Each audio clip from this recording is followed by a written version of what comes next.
आइए कथा में प्रवेश करें।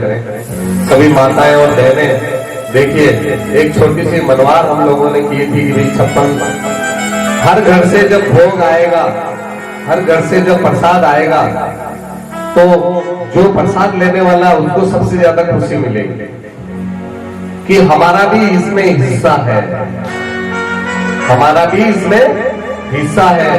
कैसे हिस्सा है? अभी मैं आपको बताता हूं। राम जन्मभूमि पे अयोध्या का मंदिर बन रहा है, उसमें 10 रुपए से लेकर के करोड़ों रुपए तक दिए हैं लोगों ने। एक रिक्शे वाले से भी 10 रुपए की रसीद काटी है और एक करोड़पति आदमी से लाखों करोड़ों रुपए की रसीद काटी है, ताकि कोई ये नहीं कहे कि ये राम मंदिर मेरा है, ताकि कोई ये नहीं कहे ये राम मंदिर मेरा है, ये राम मंदिर न तो मेरा है न तेरा है, ये सबका है।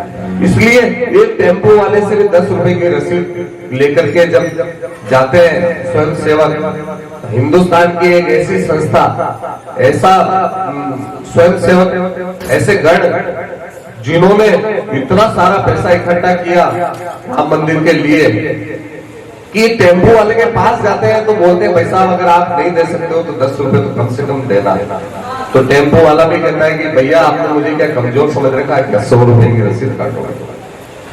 तो ऐसे ही माताएं और बहनें यहाँ पर भोग बना करके लेके आ रही हैं।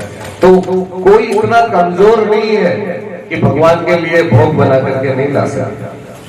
और ये जब भोग भगवान पे जब ये प्रसाद चढ़ेगा तो भगवान प्रसाद खाते नहीं है, इस गलत फहमी में मत रहना। भगवान को प्रसाद चढ़ा के कौन खाता है? कौन खाता है? भगत खाते हैं। अपन ने कहा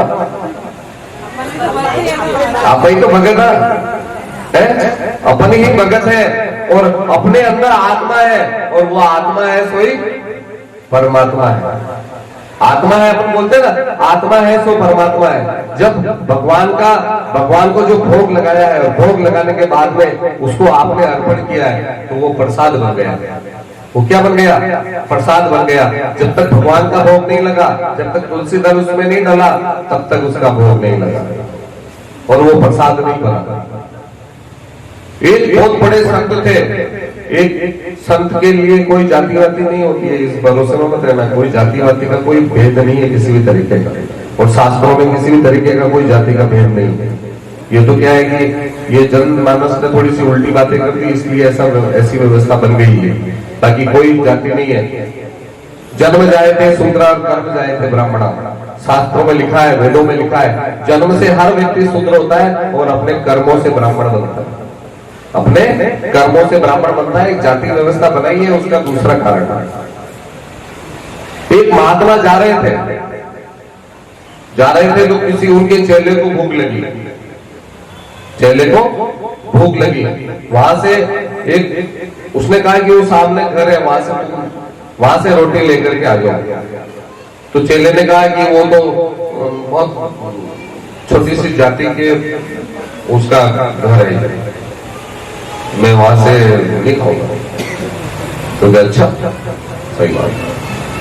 अब गुरुदेव वहां से भीख मांग करके लेकर के आ गया और भगवान को भोग लगा दिया। सुनना बात को, और भगवान को भोग लगाया और भोग लगाने के चेले को कहा कि अरे चेले इधर आ, भगवान का प्रसाद खा ले। तो चेले ने फटाक से प्रसाद खा लिया। क्या हुआ? किसी के घर का अन्न है और भगवान के लग गया तो वो उसकी कोई जाति नहीं होगी। ये हमारे मन का भ्रम है। भगवान को भोग लगने के बाद वो प्रसाद हो जाता है। इसी तरीके से शास्त्रों में बताया है कि यदि घर में 10 तोला सोना आप लेके आ रहे हो तो 1-2 ग्राम भगवान के, भले कुछ भी आभूषण बना दो छोटा मोटा, लेकिन आभूषण बना हुआ। आप 100 रुपए कमा रहे हो, 100 रुपए में से 5 रुपए, कम से कम 5 रुपए निकाल करके गरीबों को या छोटे मोटे किसी भी जीव जंतु को, गायों को, इनको 5 रुपए, कम से कम 5 रुपए तो निकालो 100 रुपए में से। कथा तो ये चल रही है, ये तो कथा चलती रहेगी। ये न तो आपकी व्यथा खत्म होनी है, न ये कथा खत्म होनी है। हाय छाती कूटा किसी का खत्म होना है क्या? किसी का छाती कूटा आज तक खत्म हुआ नहीं हुआ।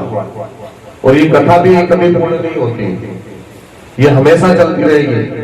हरि अनंत और हरि कथा अनंता, इसका कोई पार नहीं है।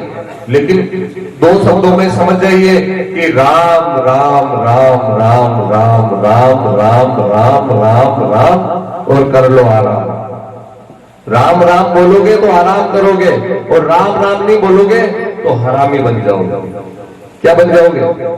हरामी किसको बोलते हैं? जो राम का नाम नहीं ले वो हरामी, और जो राम का नाम ले वो आरामी। शहंशाह, राजा महाराजा। संत क्या होते हैं? संत राजा महाराजा होते हैं। राजा महाराजा भी उनके आगे भोग लगाते हैं। प्रधानमंत्री मुख्यमंत्री सब उनके नतमस्तक होते हैं। क्यों? क्योंकि राजाओं के राजा है। क्यों? क्योंकि राजा राम को याद करते हैं। तो अपनी जो कमाई है उसमें से कम 5% तो आप निकालो ही निकालो। अरे तुम्हारी कमाई का 10% तो सरकार ले जाती है।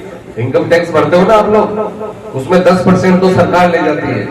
तो 5% कम से कम छोटा मोटा कोई भी दान करने के लिए आप हमेशा निकाल करके रखें। चाहे कैसी भी परिस्थिति हो, भगवान के नाम से थोड़ा सा पैसा निकाल के जन सहयोग में लगाओ। किसी को बताने की जरूरत नहीं है कि मैं ऐसा करता हूं, चुपचाप कर लो।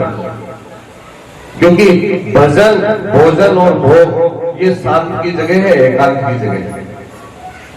ये शांत की जगह है, एकांत की जगह है। इसके लिए किसी को बताने की जरूरत नहीं होती। और ऐसे ही दान देने के लिए किसी को बताने की जरूरत नहीं होती। कोई सेल्फी लेकर के फोटो खींच के दान देने की जरूरत नहीं होती। ये बता रही है, ये शब्द बता रहे हैं।